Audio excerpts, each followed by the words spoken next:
salaamaaleykum ñoo ngi leen di nuyu kenn ku nekk ci sa tur ak sa sant boole ci di leen ziar di am mbégte di ànd ak yéen ci iRadio 90.3 kaddu di bàyyeekoo ci Ndakaaru di am mbégte bu baax a baax di nuyu tey siyaare Alaaji Ibou Fall salaamualeykum. Boubs maa ngi nuyu di nuyu kilifa gone gi Kandji di nuyu auditeurs yi ak internautes yi ak téléspectateurs yi samay soppe téeméeri loxo comme d'habitude. dama ko war a yokk sax def ko junniy loxo.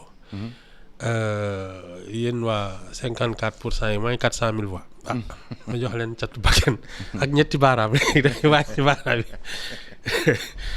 ba 5 la woon léegi ñetti baaraam laa leen di jox ñetti catu baaraam. ñun ngay wër ñooy majorité réew mi ñun ngay wër. D'accord. mbaa yaa ngi am jàmm. Ça va et toi? Bien merci. Alors Ibou tey tamit dañuy dellu si waat si l'affaire ville de Dakar. Ça devient une affaire très très très très très très sérieuse. bi nga xamee ni ñi nga xam ne ñoo fay liggéeyee. mënatuñoo dugg ci mairie bi. ñi képp ku fay liggéeyee mënatoo fa dugg. police dafa ne woon moom defu ci dara dans un communiqué. Mais bi ñu fa ñëwee fekk nañu police baare ko barricade ko tëj ko. Le maire révoqué normalement je pense que bu fekkee ni préfet révoqué na ko. mënatu faa dem. mais il a cherché à accéder à la mairie. La police a dit niet. Mais moi ce qui m'inquiète c'est qu'en fait les conseillers municipaux et les autres travailleurs si on révoque le maire les autres travailleurs peuvent accéder à la mairie pour faire leur travail. Boubs yow man xam nga dama sonn ci say affaire. dëgg la. Je te dis c'est la justice des vainqueurs c'est tout. loolu dafa yomb trop c'est la justice des vainqueurs. loolu dafa yomb tu veux que je te dise quoi. mais Ibou loolu dafa yomb trop. ñoom ils ont révoqué juste le maire. oui conseillers municipaux yi lu ci seen yoon. xanaa ñoom danañ dajaloo sax comme ils n'ont plus de maire dajaloo sax seet keneen ku koy remplacer wala du loolu. Et puis ce qu'il y a de bizarre dans cette affaire Boubs c'est que Barthélémy Diaz contrairement parce que xam nga dañu changer l'histoire de l'élection des maires là. Mais un maire de ville là c'est le suffrage universel. On a voté pour un maire pas pour un conseil municipal. xam dafa am conseil municipal yi ak maire kii mooy suñu maire il a une légitimité. L'affaire man gisuma leneen lu dul la justice des vainqueurs ou l'injustice des vainqueurs su la neexee oui c'est pas autre chose amul leneen. mais Ibou si ñun. Le Sénégal a toujours fonctionné comme ça. Ouais, lii ngay wax ni c'est très sénégalais. Boubs Wade a toujours gagné Dakar 83 mais xam nga musul nekk maire de Dakar. C'est ça. Mais il y a un dysfonctionnement dans le pays alors ou dans notre système. loolu ngay wax nag yow chaque jour ma ne la ce pays marche sur la tête je te jure c'est aussi bête que ça c'est que c'est l'enjeu qui fait que nit ñi amuñ ci sago. L'enjeu de la ville de Dakar. Oui. En politique en finance ak yooyu mais Boubs à part présidence de la République mairie de Dakar moo fi gën a kii moo fi ëpp daraja. À part la présidence. Ah oui. maire de Dakar mënta ëpp daraja. Premier ministre. waaw si. Ah bon.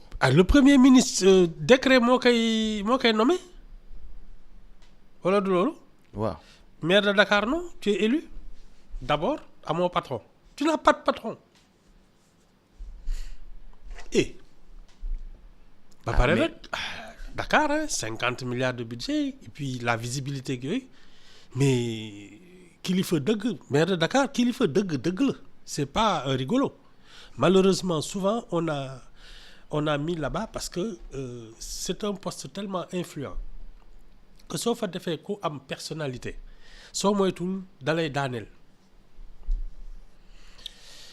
Tu sais les Tanor là. Ousmane Tanor Dia. waaw xam nga waa ji nekkoon ñaari tali la xaw ma nu mu tudd c'était lui la tête de liste de la coalition en 2008 xaw ma 2009 Il y a un vieux socialiste là. Niass. Doudou Issa Niass. Doudou Issa Niass. Moom moo naroon nekk le maire en principe tête de liste. Mais ñoom Tanor noo ko ne non bàyyi Khalifa tu sais il est plus politique que toi que. Mais dès que Khalifa Sall s'est installé il a pris l'ascendant sur tout le monde. Moom problème avec Tanor c'est ça wala da nga fàtte loolu. Ousmane Tanor Dieng. Il voulait sa place après. Après il voulait être premier secrétaire du parti socialiste. waaw ba pare bëgg nekk président de la république. kay loolu tax Macky Sall ak Tanor Dieng sot ko. C'est l'envergure du maire de Dakar Boubs soo jëloon weñ def ko maire de Dakar léegi mu yilif nit ñi xam nga weñ mouche buy naaw. ay c'est ça. xaalis bi bëri na enjeu yi bëri nañu visibilité bi bëri na et tu es élu tu es pas nommé par un décret yooyu mais moo tax pour eux c'est une question de vie ou de mort c'est pas du chahut. yaa ngi may xool d'un air bizarre. Non dama lay xool d'un air bizarre parce que c'est pourquoi j'ai entendu quelque part daf may rey mbaa ma rey ko. C'est une question de vie ou de mort. daf may rey mbaa ma rey ko. C'est ça. Politiquement je veux bien dire daf may rey mbaa ma rey ko. man daal yaa ci boole politiquement. non politiquement lay wax Ibou non fii nii dañ lay woo léegi ne la histoire de mort bi foo ko déggee politiquement bàyyi ma dellu si politiquement. xam nga fi mu nekk ni convocation yi dañuy doo dàq. waaw man waxuma dara na leer. question de vie ou de mort politiquement. C'est ça. Non c'est très très sérieux. J'ai bien entendu dina ma rey mbaa ma rey ko politiquement. man de dégguma dara. man dégg naa je suis au courant de rien du tout. non mais Boubs à part le président de la République le maire de Dakar mais attends y a pas mieux que ça. foofu mën nga fa toog di xaar présidence de la République parce que c'est le dernier échelon. Mais Boubs le maire de Dakar n'a pas de patron le premier ministre en a un. C'est ça le problème. Donc looloo waraloon xeex bu bëri bi ci Dakar diggante Lamine Diack ak Bourgi y a eu des xeex et des casses et des jamante partout dans Dakar. Oui. Après avec Mamadou Diop aussi Mamadou Diop ak xaw ma ñan la doon renteel il s'est agrippé mais le problème c'est que Mamadou Diop il n'a jamais eu l'ambition de remplacer Abdou Diouf wala yooyu. Moom il était à Dakar jàpp njàmburam kenn déggu ko ci leneen mais dès que tu cherches autre chose que la mairie de Dakar tu deviens un danger public. te li ma lay wax nii Wade sondage 83 xaw ma 84 moo wane ne il a toujours été majoritaire à Dakar suñu buureewuloon suñu trafiqué wuloon des élections là hein. Jusqu'en 2001. Wade serait le maire de Dakar depuis 86 xaw ma. mais soo ko joxoon maire de Dakar 86 88 benn voyage lay def kii Abdou Diouf ça n'a rien à voir. Mais Barthélémy Diaz pourquoi mënul dem feneen def fa conférence de presse pourquoi il veut le faire. Non mais il a dit qu'il voulait montrer non d'abord il a introduit des recours. Ensuite il a voulu prouver que communiqué police bi de ñoom mosuñu koo kii looloo ko fa yóbbu xam nga moom dafa am fit. wax na c'est pas quelqu'un qui va se laisser faire comme ça de. non dafay wane ne ñi policiers yi ñoo ne woon mosuñu baare. kaay leen moon leen c'est tout. bëgg wane ni police lu mu wax du dëgg. waaw ba pare moom c'est le général qui est au devant des troupes c'est pas lui qui reste chez lui en disant génnal na xeex moom mooy jiitu dafa am fit c'est pas un poltron kaay am nañ kan de xam nga fi dafa am généraux yoo xam ne dañuy toog seen kër ne xeexi leen ñoom du ñu génn. kii moom du def loolu moom day jiitu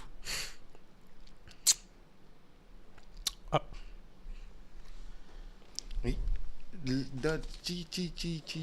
ci boo seetloo Ibou ñaari yoon révoqué 2 fois il faut tuer donc Barth politiquement très vite. Ce que je sais c'est que moom il est parti de très loin mairie Mermoz Sacré-Cœur. À l'époque où les socialistes étaient dans l'opposition xam nga xeex na fa ba toog fa. Hein? Je pense que c'est l'affaire, malheureusement, l'affaire Ndiaga Diouf, qui en a fait un homme politique d'envergure nationale. Parce que le retentissement de cette affaire-là, surtout à l'époque, nga xam ne les gens du PDS là dañu doon ut ay nervis débarqué fenn toj foofu. ñëw ci benn journal. voilà taal journal bi def lu tojate journaux yi. te dara du ci fekk te dara du leen ci fekk ñoom Talla Sylla génn ñu. Talla Sylla génn ñu jël marteau dóor ci bopp bi. bi ñu ñëwee ba ci Barthélémy Diaz fa la affaire ba yem. Barthélémy Diaz moo sauvé Dakar. oui. sauvé nit yi et puis nit ñi. sauvé nit ñi parce que nervi yi dañ doon koj ku nekk di dóor. à partir de là il a commencé à décoller. ñëpp xam ko yooyu bon Boubs il s'est fait tout seul et ça tu sais la différence entre quelqu'un qu'on fabrique et quelqu'un qui se fait tout seul c'est que ki nga fabriqué moom mën nga ko defar mais ki jógal boppam il a des ressorts personnels pour le défaire ça va être difficile de façon man daal comme ñoom ñoo doon ànd ku nekk di woye sa moroom doomu ndey fee laay taxaw bu ma deret bi laal. non mais Ibou. comme ni nga ma ko jàngalee nee nga ma ay affaire doomu nday wóoratul. man de bés buñ. yaay sama doomu nday wóoratul bés boo ma commencé wooyee doomu nday daal ma reculer. yii doomu nday moom. en politique amul doomu nday. yii amul doomu baay amul doomu bàjjen. non et puis c'est que hormis l'actualité nii nga xam ne Dakar c'est un enjeu. Ils n'ont pas la patience d'attendre les prochaines élections. Il y va aussi de la carrière de Barthélémy Diaz. Ça veut dire que, en principe, c'est un futur candidat à la présidence. xam nga loolu soo ko teelee xam da nga ciy teel a jóg. Et comme Khalifa Sall bi mu nekkee maire xam nga il était dafa teel a ne man candidat la ñu indil ko ay waxi àddina. C'est la même chose un Barthélémy Diaz député maire de Dakar. na la wóor ni 2029 il sera à la présidentielle. loolu nag sama gars yi duñ ko fi xaar dañ koy teel a gàttal. mais Ibou xam nga lu ma jaaxal. police naka la mënee wax lii fekk police mi ngi def lele. raison d'état li ñuy bañ.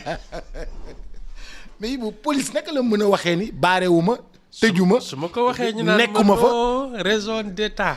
mais non c'est que en fait je parle de communication et c'est vraiment.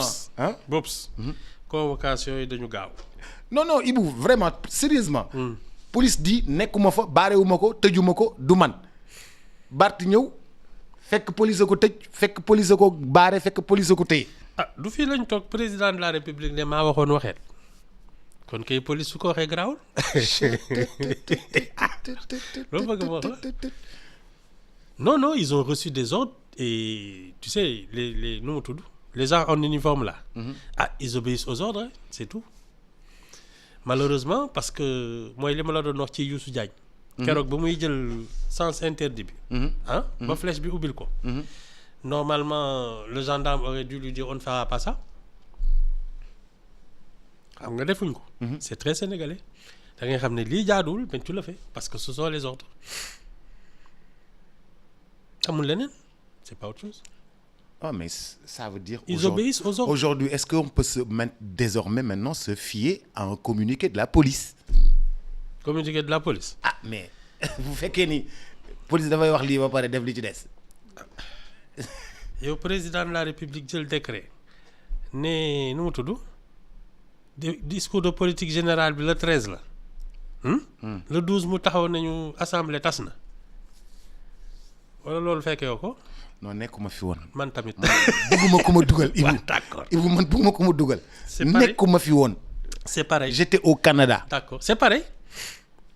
xam nga la signature du président de la République. Son discours l'a contredit. du loolu.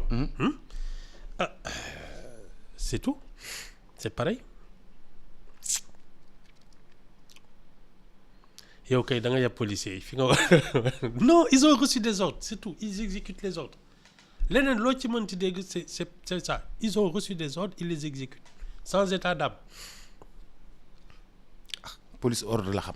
waaw armée ordre la xam. c'est ça tout le monde au pas. c'est ça hein c'est ça. même les civils au pas. waaw ouais. suñ la nee fii ngay taxaw foofu la ñuy taxaw suñ la nee demal arrêté diw ñu dem arrêté diw ils cherchent pas à savoir. Tu sens pas que la police est piégée là? Non. Non, dans son communiqué. Non. Qui dit que je suis pas là. Boups, d'abord on a la mémoire sélective. lii moom fii léegi tuuti dinañ ko fekkee dinañ ko fàtte. Ensuite Boups, n'oublie pas que c'est la même police qui a servi Senghor, servi Abdou Diouf, servi Wade, servi Macky Sall et qui sert ñoom Ousmane Sonko. seen yoon nekku ci. ñoom daal. C'est l'État, ils ont des ordres, ils ont une hiérarchie, ils obéissent aux ordres. C'est comme ça qu'un État fonctionne. soo ne c'est la raison d'État ñu naan la c'est ça dara. keneen kuy ñëw peut-être dans 5 ans Barthélémy Diaz va leur donner des ordres pour ñu exécuter ko sans am ci benn état d'âme. C'est ça la police, hein, c'est ça l'armée, c'est ça la gendarmerie. Ils sont là pour exécuter des ordres. Mais c'est assez compliqué. Non, pour la ville de Dakar qui préparait ses fêtes. Il y a beaucoup de travail. Il y a les fêtes de fin d'année. Il y a les aides qu'on doit donner pour Noël. Xam nga Ibu Noël mairie de Dakar dafay dimbali catholique yi lu bare rébellion xawma. waaw am na le rébellion du 31 décembre. Ceux qui ont gagné les marchés de la lumière, de la décoration de la ville, les marchés du grand spectacle. Pourtant, il y a quelque chose que je t'ai dit avec l'arrivée de Pastef. Mais yow doo jàppale ma lay wax. Un nouveau régime, des nouveaux riches, des nouveaux pauvres. Non, loolu d'accord naa ci. jeex na ak yow c'est ça. mais. C'est ça. C'est ce qui est en train de se passer. enjeu yi moo toll noonu. Oui, c'est pas autre chose. Boups, mairie de Dakar, tu laisses ça à un opposant, il te fait tomber. Donc li xew bu mu ñu jaaxal. Yow xanaa yow la jaaxal man de jaaxaluma. Façon ñoom ñoo doon ànda nekk opposition di yëngal dëkk bi di kii ak yooyu di woyante doomu ndey man kay fee laay taxaw sama yoon nekku ci. bu ma deret bi laal daal. Ibu ni nga koy gisee nii. C'est la mort programmée de Barth ou non, pas forcément. de bàyyi ma yeggali. Où il peut renaître de ses centres. Kenn xamul xam nga ce sont les électeurs qui décident. Les Sénégalais là. Bés bu élection jotee dinañ la wax liñ ci xalaat. Tu peux pas dire parce que fii jéem nañ fii sonal ñu bari en politique, il y en a que ça a éteint, il y en a que ça a relancé, tu sais jamais quelle est la position des électeurs yi daal Boups comme ñun chaque 5 ans ñu dem élection. ñoom ñooy xëy su dee seen xol day sot ñu ne nañ jàppale Barth su dee dañu ne Ousmane Sonko nekk ci dëgg c'est terminé. Ce sont les électeurs qui vont décider. xam nga ñoo ko faloon. élection su jotaatee. non dañ ne Sonko moo ko fal. waaw si bannière Yewwi Askan Wi. waaw mais électeurs yi ñoo ko fal. Prochaine législative yi 2027 la. On va voir ce qui va se passer. C'est tout man gisuma ci leneen. Et c'est qu'entre-temps à part le taxawu la Barth dafa bokkul fenn. Il de toute façon c'est pas un débutant dafa yàgg politique. Et puis c'est dans l'adversité problème yu bari yi nii que tu te revigores et que tu te construis sax Boups sooy defar sa bopp du nekk ci lu yomb. La carrière d'Ousmane Sonko elle a vraiment décollé avec ses problèmes. Oui am na ñoo xam ne dañu ne kii dañ koy néewal doole kon nag nañ ci jàpp surtout ñi jéppi Macky Sall. Non, je pense que soit il est de taille à résister et comme on dit la résistance c'est le début de la victoire. Wala il n'est pas de taille et puis sa carrière mu jeex. mais doo rafetal sa ay expression jéppi Macky Sall noo ko mën a waxee. ndaw si ko fekk ci avion bi. waaw. ne ko yow yaa rey suñuy doom sàcc nga. kooku looy woowee sentiment. non kooku du jéppi de. non kooku li mu def dafa rafetul rek. li mu def dafa rafetul rek. en tout cas ñi ko mais man damaa bëgg wax bu rafet xam nga man damaa bëgg wax bu rafet. waaw d'accord. ñi ko votelul. waaw lu tax voteluñ ko. 54% yéen. waaw lu tax votelul leen Macky Sall. non ñun ak candidat du woon candidat. am na candidat. mais après nee na dootul candidat. bii nii. après nee na dootul candidat. waaw d'accord bii nii. bu mujj bi législative yi. waaw moo doon tête de file. lu tax votelul leen ko. voilà sentiment boobu la bi ngay rafetal noonu. non vraiment Ibou man dama bëgg wax bu rafet nit da ngay wax lu rafet. non. ñi d'accordul ak moom bokk waxal ñu àndul ak moom. waaw d'accord ñu àndul ak moom.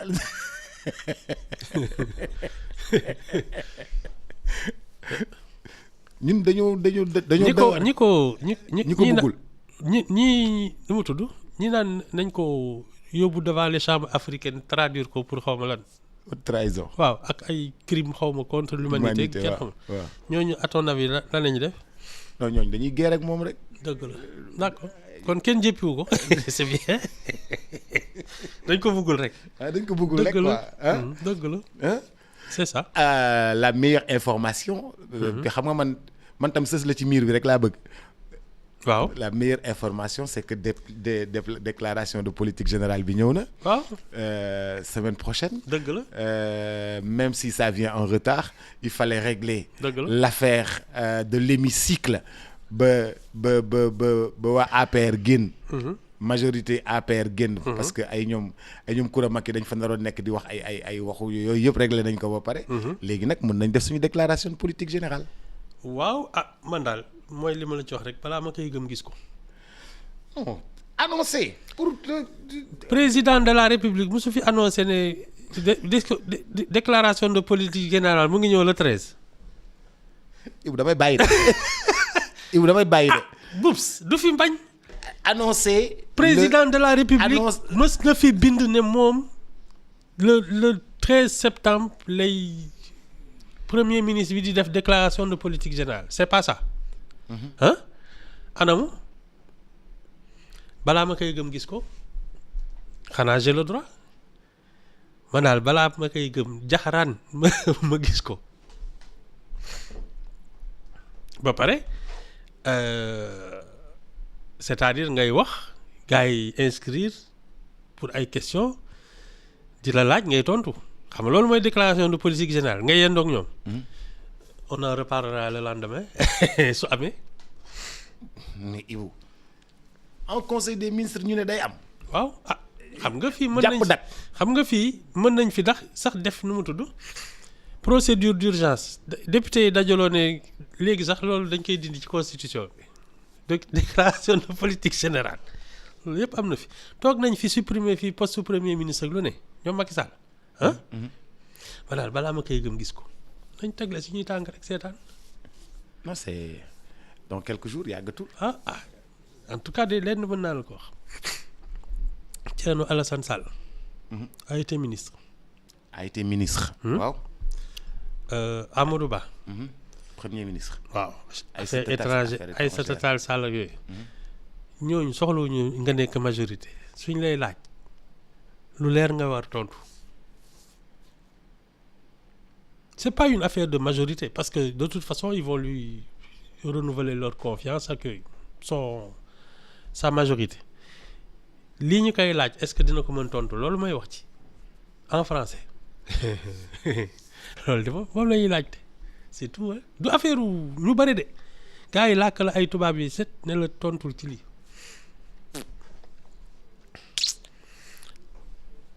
loolu mooy wax ci c'est pas des ay Coura Macky yooyu xam nga ñooñu waru ñoon dugg assemblée nationale ba mukk bon dina am ay question ñoom nu mu tudd bon jaaykatu téere yi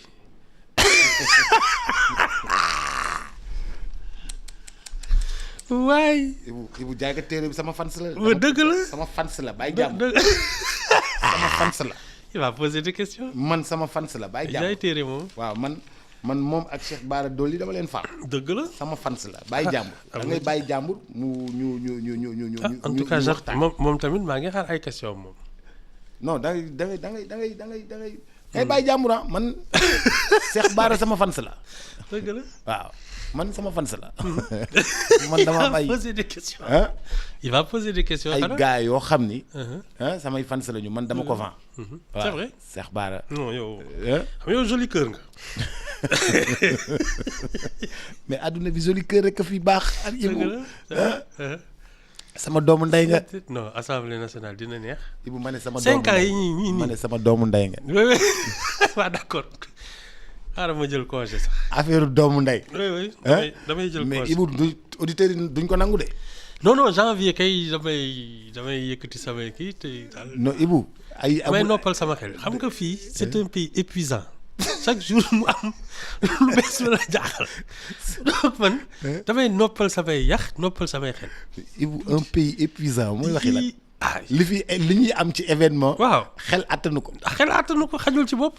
élection mars. da ngay surmené élection novembre. non et puis waaye yow ban élection yow chaque jour chaque matin saa yoo xëyee génn diggante fii ak fi nga jëm dem dellu si bi. di nga gis lu la mën surmené du caaxaan sénégalais rek. mais fii ak fii c'est vrai que dañoo bëri événement. benn événement. en une année nous avons fait 2 élections. non ba pare du 2 élections. Boups en 15 jours un prisonnier est devenu président de la République. loolu tu fais le tour du monde laajte yan dëkk la am. oui élection kay garaawul mais li fii xew fii tu fais le tour du monde mais je te dis y en a pas 10 hein. mais moo tax nga ne ma le Sénégal est un pays en Afrique. oui c'est un pays en Afrique moom. épuisant nag da ngay sonn si tu n'as pas les nerfs solides. da ngay jékki-jékki rek ay attaque cardiaque ak ay lu ne. xam nga man en plus dafa am saaga club.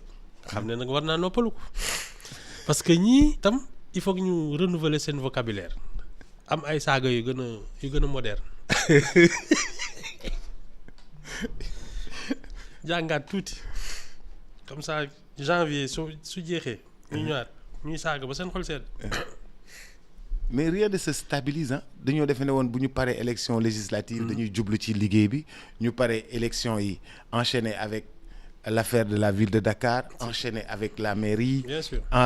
Enchaîner avec révocation. On va encore enchaîner. ñi tëj ak di kii ak ay chantier yi ñu taxaw ak. ay chantier yu ñu taxawal ay opposants yu ñu tëj beaucoup d'opposants sont aujourd'hui en prison. Ouais. C'est assez compliqué. C'est pas compliqué. Boups ñii ils se sont opposés dans la violence. Ils vont gouverner dans la violence. Man je vois pas autre chose. C'est le style qui fait l'homme. amul leneen.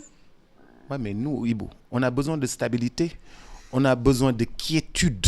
Sénégalais yéen 54% yi de lii ngeen voté parce que ñoom c'est ça qu'ils promettaient en fait suñ fi yéegee ñi doon sàcc ñi doon kii ñi dañuy def ci kaso beeg yooyu du loolu ils le promettaient déjà.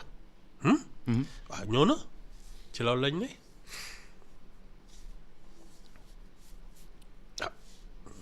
gisuma leneen de ñoom bi ñuy opposé ak yooyu naan bés bu ñuy jëlee réew mi nii on va régler des comptes. Ils sont là ils règlent des comptes. waxoon nañu ko man li ma la bëgg wax mooy du loolu la réew mi soxla réew mi stabilité la soxla. non réew mi lii la soxla lan la soxla. lii 54% yi ne lii lañ bëgg moom lañ leen di defal. mooy loolu mooy lan. du yéen a voté pour ñi. waaw jeex na ñii kay ñu ngi nii ñu ngi def seen mënin. waaw kon kay yéen loolu ngeen soxla woon. non mais Ibou réew mi ku fi nekk. quiétude nga bëgg ak stabilité ndax nga mën a liggéey. Non parce que on a cultivé la haine on a cultivé la convoitise l'animosité donc les gens aujourd'hui ce dont ils ont envie c'est de voir les gens d'hier en prison ruinés ak yooyu ñi fi doon kii ak di doxantoog yooyu ay seen toroxte rek la nit ñi yàkkamti fi mu ne nii c'est pas autre chose te moom lañ leen di jaay nii. C'est comme on parlait des nu mu tudd les arènes là antiquité les gladiateurs. oui ah waaw balaa ñuy kontaan kay nga gis ku dee. deret ji ne cas. ah c'est ça c'est ça. Les gens aujourd'hui ils veulent du sang. Ils veulent oui de la ruine ils veulent bëgg nañ daal seetaan ñu torox loolu mooy seetal seen xol ah loolu lañ leen voté di. mais Ibou est-ce que yaa ngi seet li ngay wax. Boubs qu'est-ce qu'on t'a vendu ba nga ne tu votes pour 54% yi projet bi bindaguñ ko xëy na le 27 bi ñu xam ci dara mais qu'est-ce qu'on t'a vendu à part la haine parce que ba léegi ay jël Macky Sall traduire ko pour haute trahison c'est ça seddal ay yenn xol yi jiiñ ko 80 morts kon dafa war a dem ci kaso bi ah léegi ñu ngi ci boole sax Moussa Fall ak xawma l'ancien ministre de l'Intérieur. Mais c'est ça qu'on leur a vendu et c'est pour ça qu'ils ont voté. On leur a pas vendu un meilleur avenir, on leur a pas vendu des solutions à l'économie, au chômage accueilli. On leur a vendu la haine. C'est ce qui est en train de se passer. Mais voté wuñu haine dañu voté changement. ñun changement la ñu woote. waaw changement de victime c'est tout. Le changement des privilégiés vous avez voté pour ça. ñii ñoo fi nekkoon nañu wàcc ñeneen yéeg. C'est ça les gens ont voté pour ça. waaw mais nañu wàcc ñeneen yéeg d'accord. waaw mais ñi wàcc. waaw xam nga seetluwuñu ñi yéeg lan la ñuy def. ñi wàcc la ñuy seet ndax ñu ngi tumuraankeeg ñu ngi torox. ah c'est ça ak di rafle. C'est pas autre chose on nous a vendu la haine et c'est terminé. Non Boubs il faut pas se faire d'illusions sur malheureusement un peuple qui aujourd'hui manque d'éducation, manque de culture, manque d'ambition. On est devenu médiocre, on est devenu méchant. Boubs loolu mooy dëgg. C'est pour cela que ça marche. Parce que dans un pays où les gens ont l'intention de se développer, les débats publics concernent l'éducation, la santé, l'économie, l'emploi, accueil.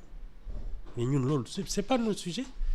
Kii moo fi sàcc kii dafa war a dem ci kaso bi kii dama ko bañ kii laa àndal kii laa bëgg. kii dama war a daaneel këram. waaw kii dañu war a toj otom. voilà kii dañu war a toj këram. c'est ça. dem leen ci biir kër gi. xaalis yaa ngi foofu ngeen jël. C'est ça qu'on a vendu aux 54% et ils l'ont acheté donc non loolu lañ leen di defal dañuy seddal seen xol.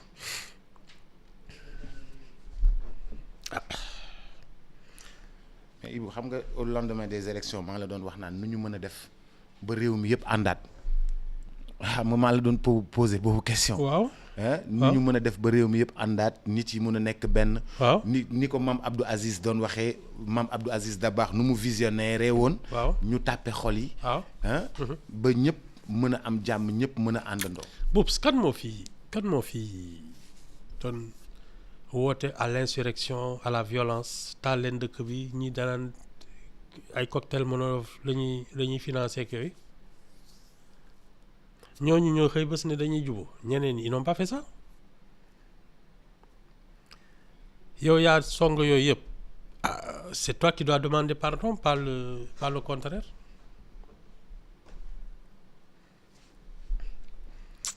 ci li ma foog. Ibou war nañoo fexe parce que est-ce que du non Boubs si les 5 dernières années là ñun le débat public s'était concentré sur les problèmes d'emploi de l'agriculture de la culture tey on serait en train de discuter des options économiques et sociales. La preuve, même le ministre de la Justice, ce qu'on a le plus retenu, on va construire des prisons. C'est bien ça. 9 prisons. On te vend la haine.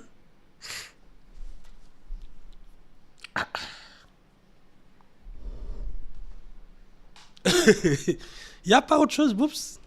Purée. Ah, comme tu dis. Purée. moom la de. Ibou maa ngi lay gërëm 10h jot na. nga dem ma dem. gis nga Alaaji Cheikh Sarr. waaw sama kii nu mu tudd. sa wasila sa waaw sëriñ. sama wasila man de ci kii bi laay téye de. ci yére bi suy dugg may dugg. suy dugg àjjana ngay dugg maa la wax àjjana. li. si yëreem ngay téye. oui te moom par force la. dañuy forcer bunt bi. Alaaji Ibou Fall Cheikh Sarr léegi ci xoxom ci Cina le bulletin d'information comme l'a dit Antoine Diouf un bulletin c'est pas des brefs. Bonjour Antoine et à tout à l'heure. Transfert d'argent bi di Kpay